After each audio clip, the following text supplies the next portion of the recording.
Hi, this is Dr. Gary. Welcome to my weekly tune-up this week. We're going to talk a little bit more about fear today. That seems to be the favorite subject for everyone, and I've had several people contact me this week about unique fears that they're having.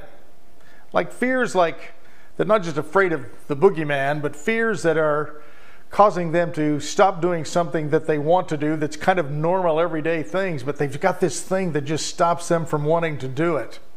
Like fear of public restrooms, for example. There's an example of a weird one for you. Or fear of meeting somebody new, or fear of going out in public, which sometimes are called phobias.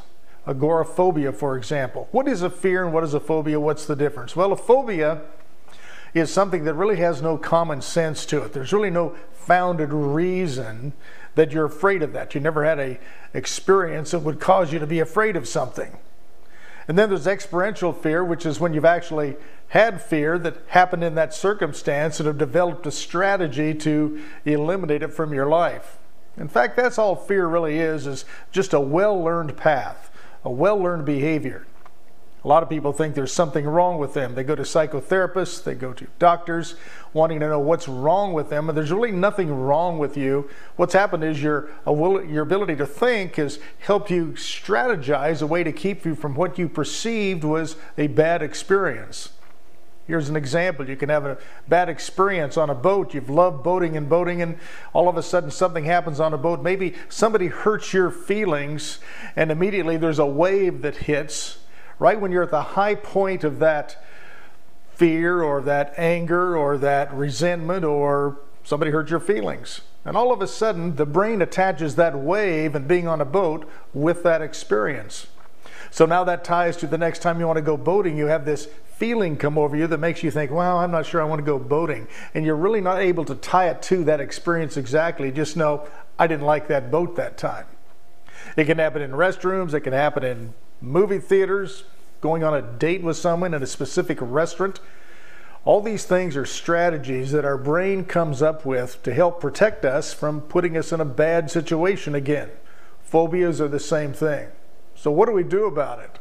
Well, the first thing we have to understand is, if we can understand we have something that we seem to have a phobic reaction to or a fear reaction to and just can't seem to do it, what we have to understand is 90% of it is the way we're talking to ourselves about it. We're reaffirming that fear by telling ourselves we can't do it. Or when I go do this, I can't blah, blah, blah.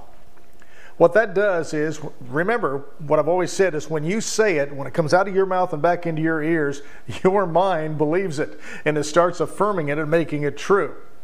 What you want to do is pay attention to what you're saying and really eliminate those virus words, the why, the try, the need, the but, the should, the can't, the don't, and the hope. And can't's not really one in a virus word, but it's one that works really well here to keep you from doing what you want to do. Because there's a trip that happens inside the mind whenever you say can't, the inner conscious part of our mind stops learning in that direction because it just assumes we can't do it. We've got to be really careful of that word. Even though it isn't a virus word, there are situations where we actually can't do something and it's legitimate, like fly.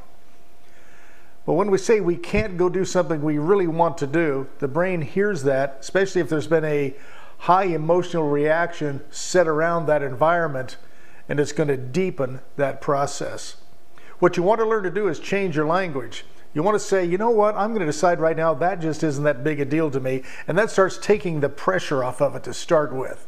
If you can take a little bit of the pressure off of it, presupposing that you can do it, and start presupposing that maybe you can, or it gets easier, that starts breaking down the fear reaction, and it starts diluting it, so eventually you're going to be able to do what it is that you couldn't do.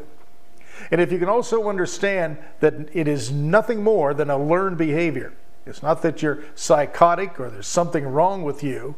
In most cases, it's just a reaction that you have had a high emotional state in that context of that thing you're now afraid to do, and it's imprinted as something dangerous for you, and the brain reacts in that way to protect you from ever being in danger.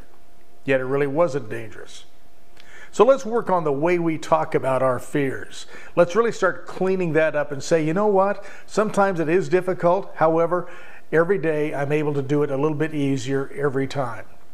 or every day in every way, I am able to experience that with much more calm and ease. Start using language like that. Even though we can't be lazy about it, we have to pay attention to what we're saying. If we allow ourselves to be lazy about it and just use the short word like can't, it's going to imprint. If we tell ourselves an affirmation, an affirmative phrase, I'm going to be able to start doing this more easily. It's pretty hard for the brain to argue with that because it hasn't happened yet. It's presupposing it's going to happen, and there's no founded evidence that it's not happening. That's the key. So until next time, I want you to have a fear-free week this week. Thank you for being in touch with me. You can always contact me through this email address that's on the screen. And always remember, every day, whatever you say, you do become. Your mind focuses on your last most dominant thought, especially if there's emotion behind it, and it starts creating episodes around that in the way we think about it. So until next time, this is Dr. Gary wishing you a great week. Bye-bye.